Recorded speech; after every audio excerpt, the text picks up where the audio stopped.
Good evening and welcome to SVG-TV's news for Friday, April 26, 2024. I'm Triska Campbell with the details. After 5 months of rigorous training and successfully fulfilling the criteria established by the police training school, 113 new officers have been added to the Royal St. Vincent and the Grenadines Police Force. The passing out parade took place yesterday, Thursday, April 25th, at the Victoria Park. The parade was inspected by the Governor-General, Her Excellency Dame Susan Duggan. Delivering welcome remarks and the Commandant's address, head of the Police Training School, Lieutenant William Tibbos, said the police recruits were assessed in both theoretical and practical examinations conducted on a regular basis to evaluate their progress. He noted that all of the recruits performed well and that the top 3 performance was separated by a mere point and 1.9 percentage. It was also highlighted that it was the first time in the history of the police training school that an all-female guard was on parade. Offering advice to the new officers, Lieutenant Williams reminded them that their actions now will not only reflect on themselves, but the RSVG police force. Carry yourself with dignity, respect, and professionalism at all times. Listen and learn from your colleagues, superiors, and the communities you serve.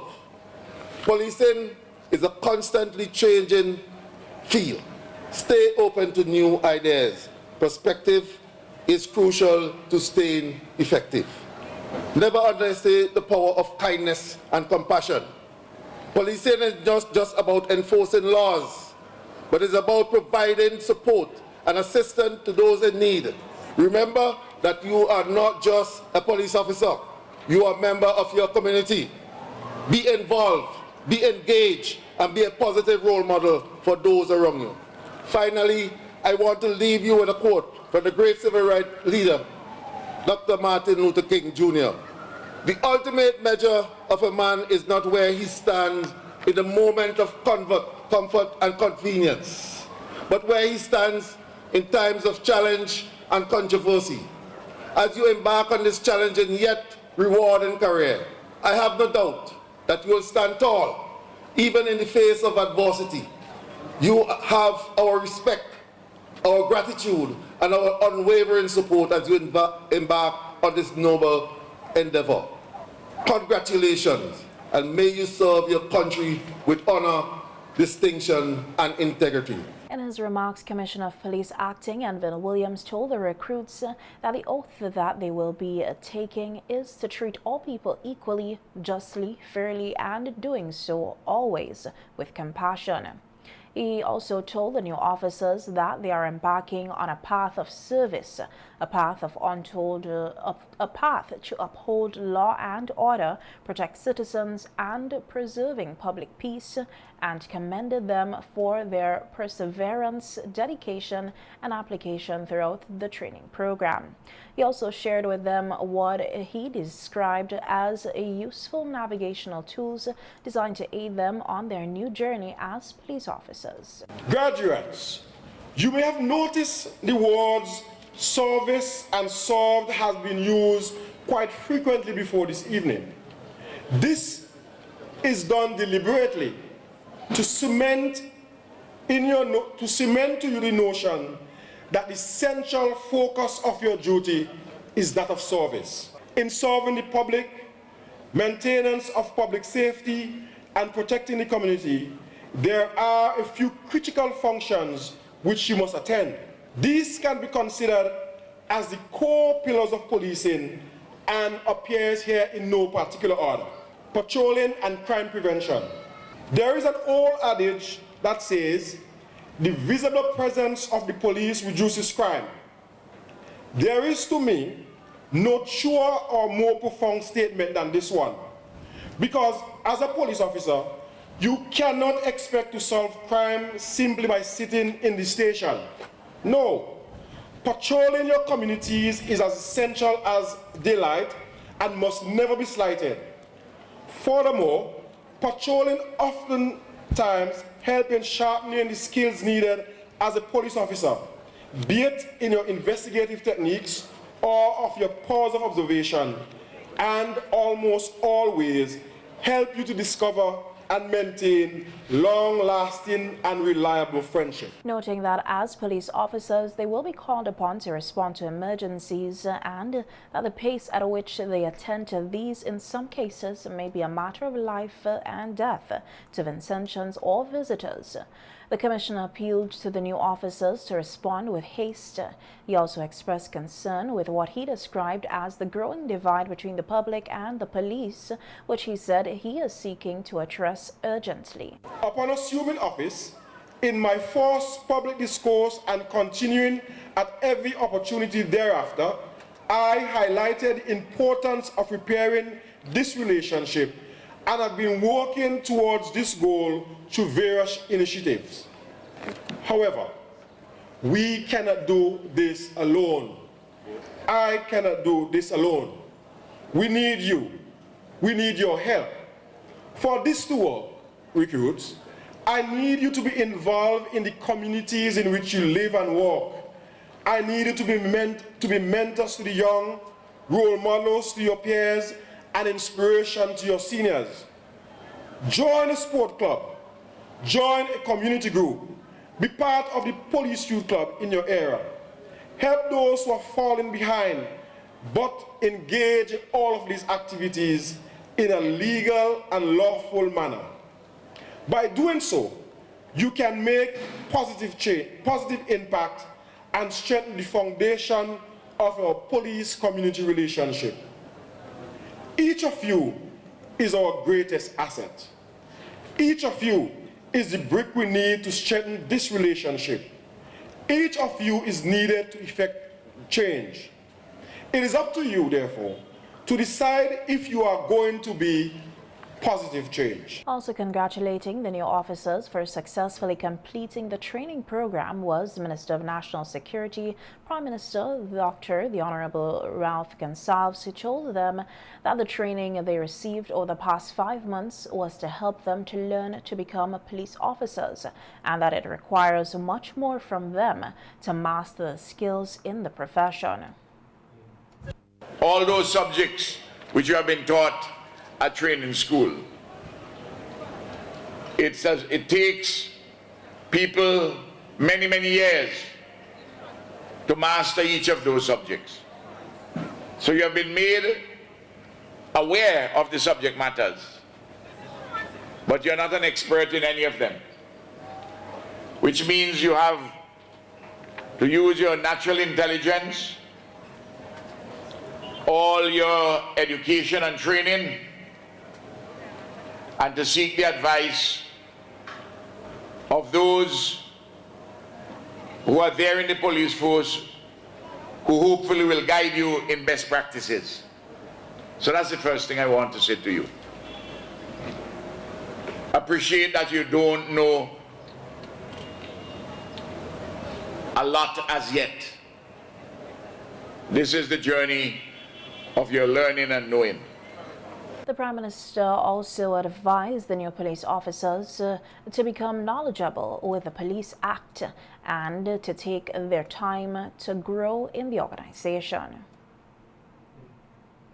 You don't play football or cricket without knowing the rules. I want you to read the Police Act so you know what are your responsibilities, what are your duties, what are your rights, what are your privileges, and read the accompanying regulations and the force orders. I want to give you some basic advice. I'm sure the guys, your instructors, the very competent men and women who trained you would have indicated that to you, but I want to add that specifically. The third thing, I want you to realize that as bright as you are, and many of you are very bright, I have watched I've seen the list of all who have been chosen, and I've seen your scholastic accomplishments. A number of you, apart from having 6, 7, 8 CXC subjects, you have associate degree in this or that. Some of you have CAPE subjects. Do not believe that you're so bright that you can do this thing on your own. You have to do it in conjunction with everybody else. If I am driving my SUV on full beam and you're coming in the opposite direction with your SUV on full beam, we are very bright. The lights are beaming, but so bright that none of us can see each other. So you have to be careful about the brightness which blinds. You have to embrace a brightness which illuminates.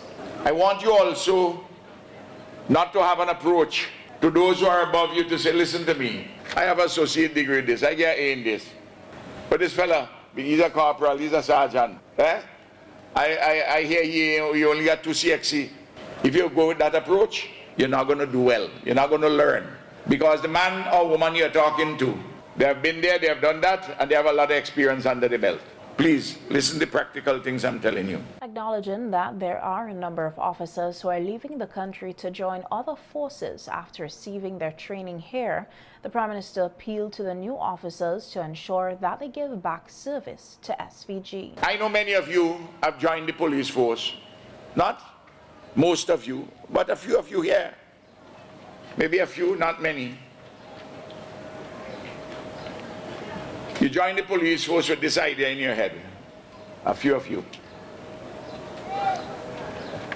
You get your salary in training. You have a good background. The British Army needs a lot of people. I know, you know, I'm in the middle of this thing, you know. So you're going to spend a year and a half, you have a partner up there in England, and as soon as you get your application in order, you're gone. In other words, you use the system. You misuse it, even abuse it. Also, you have a partner in Antigua or St. Kitts or Bermuda or Turks and Caicos or the BVI. Boy, how much money are you making down there? You tell them, and you hear, especially up in the BVI and so on, where they pay in US dollars. Your eyes sparkle, and you think the grass is green on the other side. But while you will pay a little bit of money for breadfruit at St. Vincent, you have to pay an arm and a leg for it up there. And why the rent might be 300 US here, $800 EC.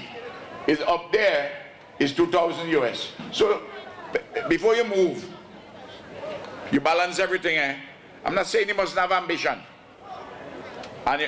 But please, we train you, we spend a lot of money on you. You have to give us back something, man and woman. Please, you have to do that. You have to do that. The Prime Minister also told the new officers that there are many opportunities for them to further their studies and that his government will help them to do so. A number of awards were handed out at Thursday's Passing Out Parade. PR 102 Jermaine Thomas was awarded the valedictorian for course number 41. He secured 4 awards, including Best Male at Self-Defense, Most Outstanding Batch 2, Best at Multidiscipline, and Best Recruit. PR 048 Idron Isaac secured 3 top awards, Best at Psychology, Best at Giving Evidence, and Best at Police Duty Subjects. Zalika Ross of Belair was awarded the Best Female at Self-Defense, while Ryan Williams was awarded for Best Drill. The Most Disciplined award for females went to Julie Stevenson, with Laniki Samuel capturing the Most Improved award. In delivering the valedictorian address, Jermaine Thomas said success throughout faith and discipline has been their scripture from the start of training process, which has helped all of them to succeed. And it has helped each and every recruit here today forge through the smoke as it was never a barbecue.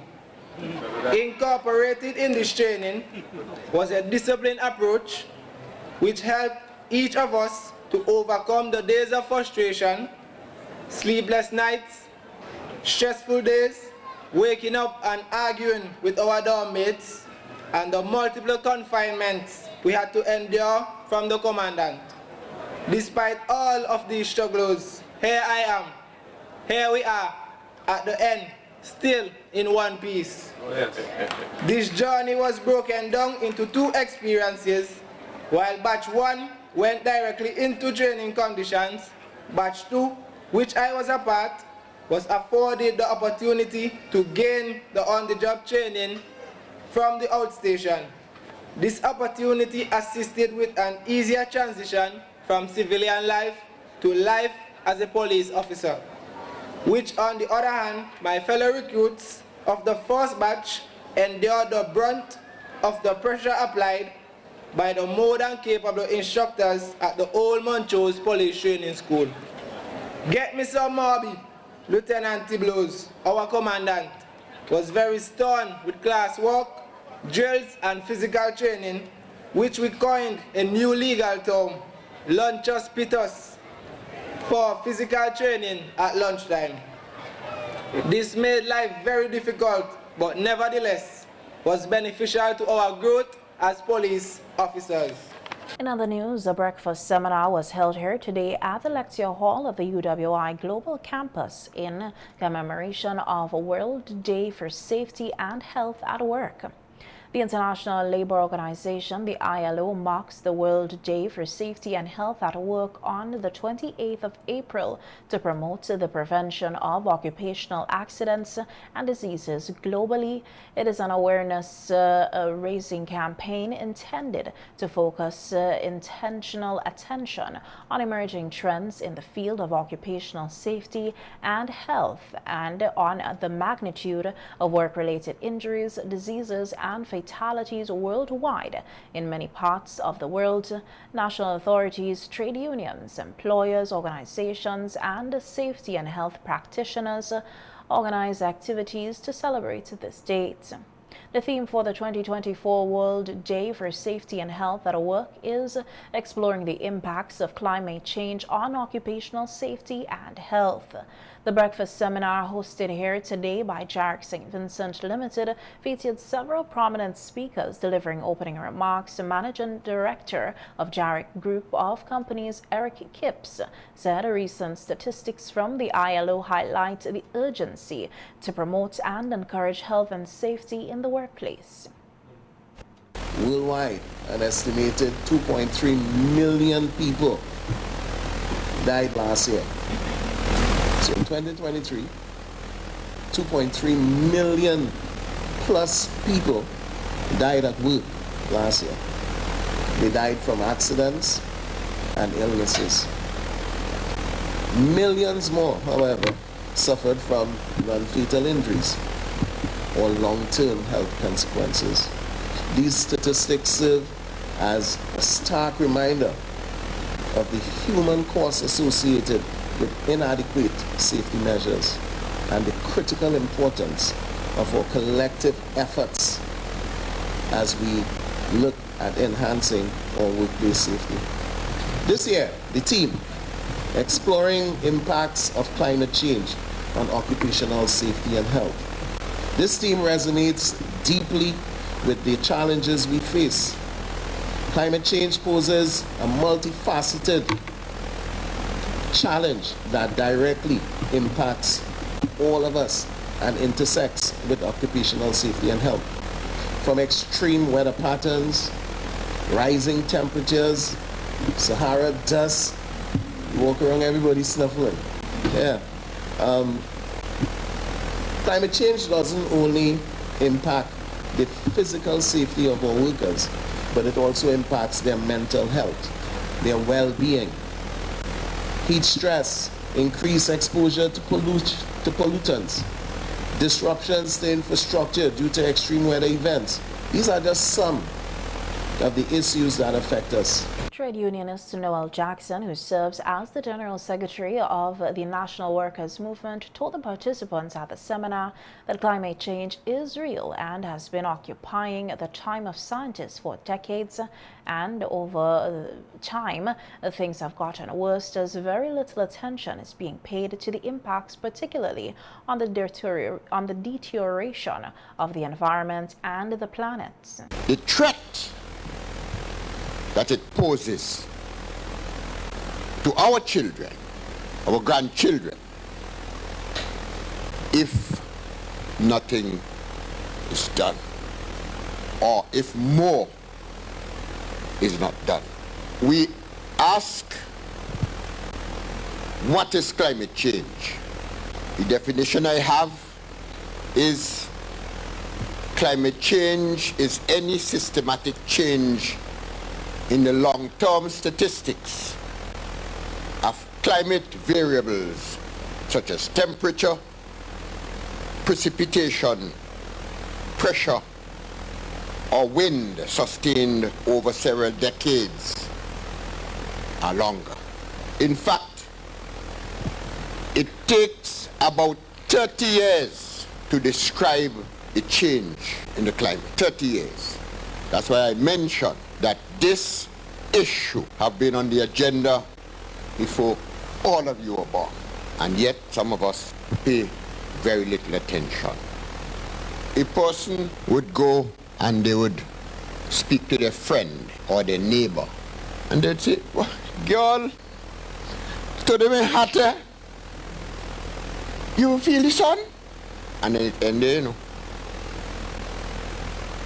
Nobody think, why the sun was so hot? Why the sun getting more hotter? It is because there is a constant deterioration in the ozone layer.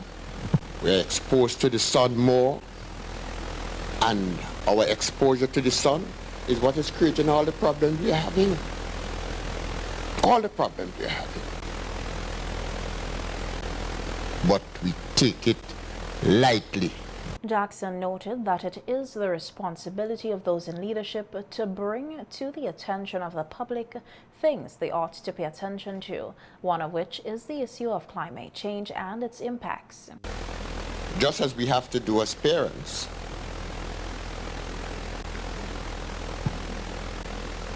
because we are vested with the responsibility of raising our children in the best way we can. And they are, for a good part of their life, at a stage where we have to provide them with guidance, provide them with information. And governments are responsible for bringing issues like climate change to the fore, knowing what is going to eventually happen if we don't do something significant. Because we're going to have to migrate, you know. In fact, the search start, people looking for different planets. Yeah. They're looking for a different planet because they feel here is hell. But there are a group of people who met on the 12th of December 2015 and decided that something had to be done globally to mitigate climate change, to do something to save planet Earth. And so the Paris Agreement was reached. Of course, they have been doing some good work. There have been some reversal in some areas because of the constant monitoring, discussing, and interventions. But you have people that you have to fight to get the work done and for them to make a contribution. Sanctions assured of the safety of vaccination as the country observes World Vaccination Week. Family nurse practitioner Laura Alfred is assuring members of the public that vaccination is safe and is stressing the importance of vaccination, especially from a young age. The Pan American Health Organization, PAHO, together with the countries and territories of the region and its partners, observe the 22nd Annual Vaccination Week in the Americas, which runs from April 20th to 27th under the theme, Engage Now to Protect Your Future, Get Vaxxed.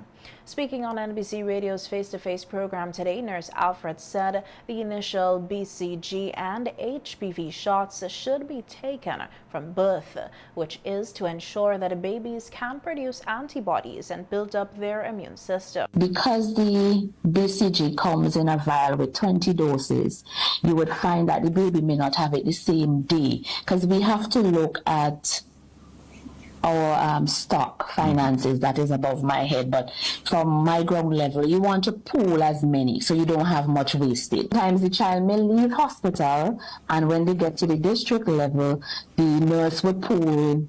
For instance, I can use Marico. We would ask those if you have anybody in Evesham called Greg's Lomans, so we pull them to come to MESPO or whichever health center has the most. We do our education session and then we administer. So you have up to 1 year to receive the BCG vaccine. Reason being, it's because we're dealing with the lungs and we want to make sure that it's protected. So if a child is already over 1 year, they would have been exposed to a number of things. You have the seasonal flu, you have a number of things in the atmosphere that they could have been exposed with already, having the cough and cold. So we would need to do a chest x-ray, check the lungs before we actually administer. So the advice to parents here, once you give birth, you did not get the BCG in hospital, we're asking you to make sure that the child gets it before 1 year. I remind my mothers that it's easier and it's cheaper for you to spend a night in your home than going on Pete's to sit on a chair. Think about your comfort level, the money you have to pull out, weigh the benefits compared to what you would go through. I always go back to that old adage, an ounce of prevention is always better than a pound of cure. Yeah. When asked if there were differences in the lives of those who opposed vaccination, Alfred responded by explaining that without a strong immune system, one would become more ill frequently. And the health of a country depends on the individual, and the slogan from the Ministry of Health, your health is a shared responsibility. So you need to ask questions. Just don't leave it up to the healthcare providers. Though the week of the vaccination week is finished, Johnny, there's also the immunization week, World Immunization Week.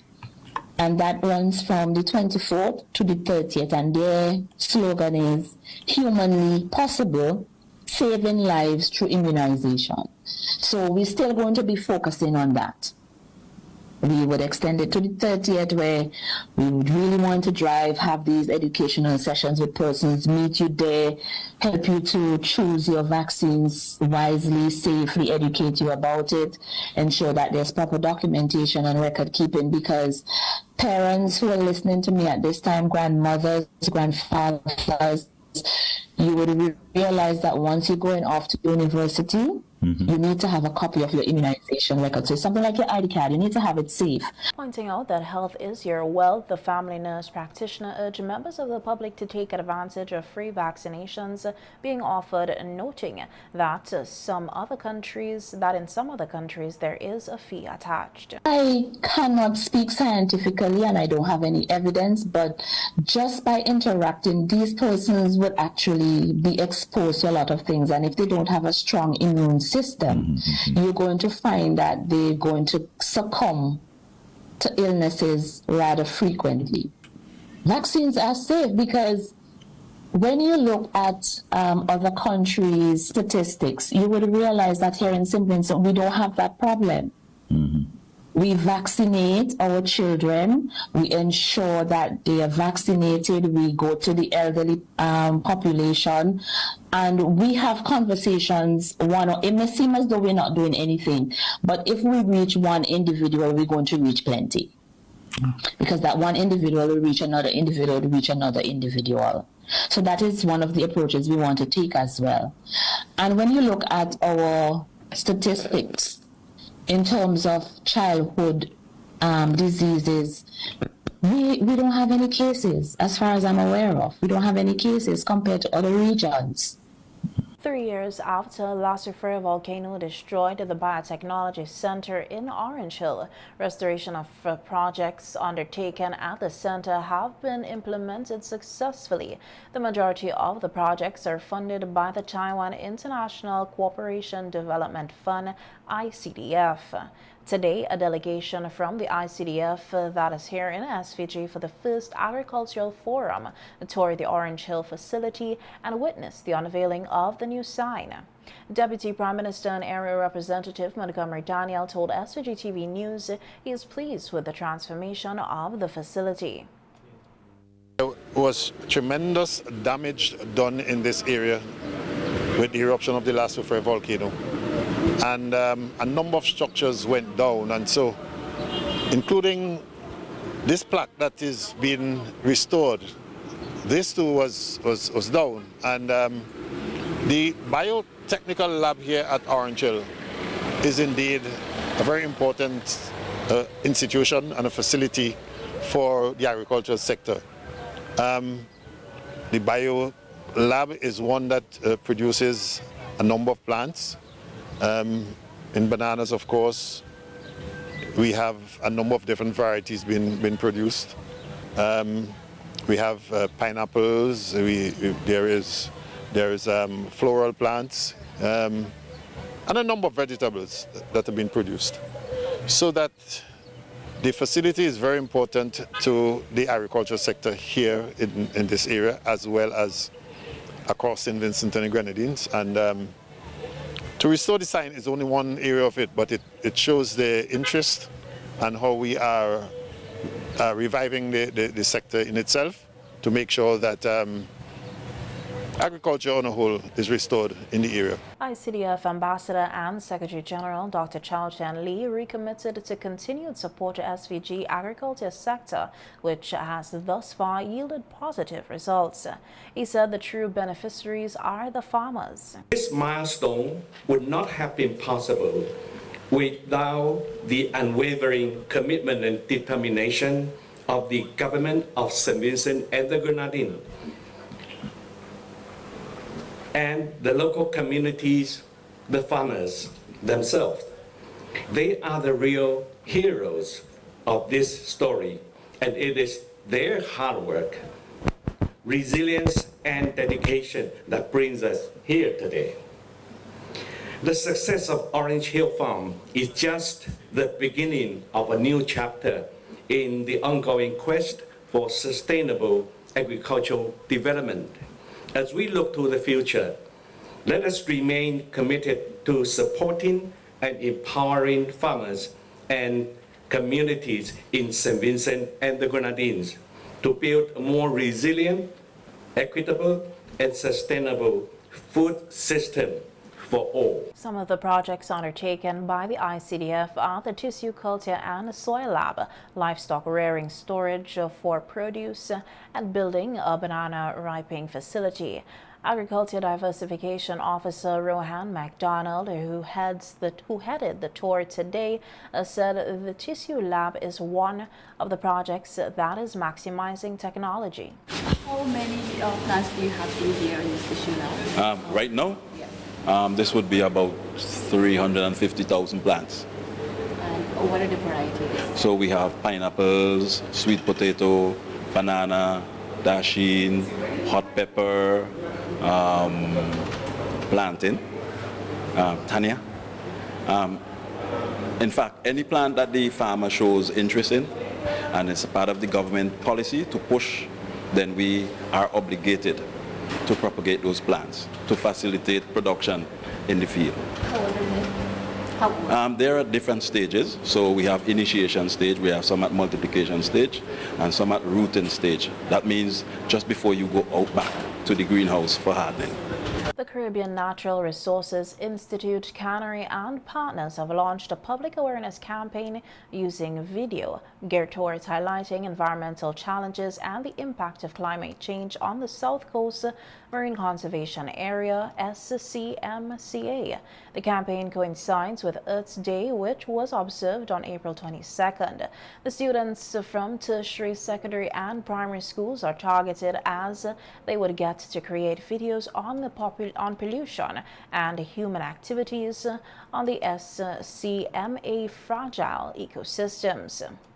Technical officer with Canary Yasa Belba is encouraging all students across SVG to get involved with prizes to be awarded ranging from US $500 to US $200. I believe that by engaging everyone in society, so engaging especially our students in this manner, would help to foster a deeper understanding of the importance of conservation efforts. When you target students, you're not just targeting students, but also influencing their parents and their peers. And so we believe that the impact will be long-lasting. I really want to encourage all students who have an interest in video production, who have hidden talents or talents that they're nurturing, to participate in this video competition and help to raise awareness about the importance of conservation and natural resource management. Several environmental organizations that were part of a training program with Canary are leading the participatory video campaign with schools such as Energize Earth. One of the Energize Earth's directors, Lucina Poya, who was trained with Canary, anticipates the production of compelling videos that would inspire action and raise awareness about the urgent environmental concerns in the SCMCA. Energize Earth SVG is proud to partner with Canary in hosting this social media video competition. The competition aligns with our mission of using social media to inform and educate Vincentians about the environmental issues currently affecting our country. This is an excellent opportunity to learn and educate others about the South Coast Marine Conservation Area. The videos you create will be shared on all collaborating partners' social media accounts. We are extremely grateful to Canary for allowing us to be a part of this and for providing training to 2 of our members in the Public Awareness and Outreach Communication course. With this video competition, we aim to create an environmentally conscious awakening in SVG. The theme for the awareness campaign is Champions of the South Coast, promoting awareness and action.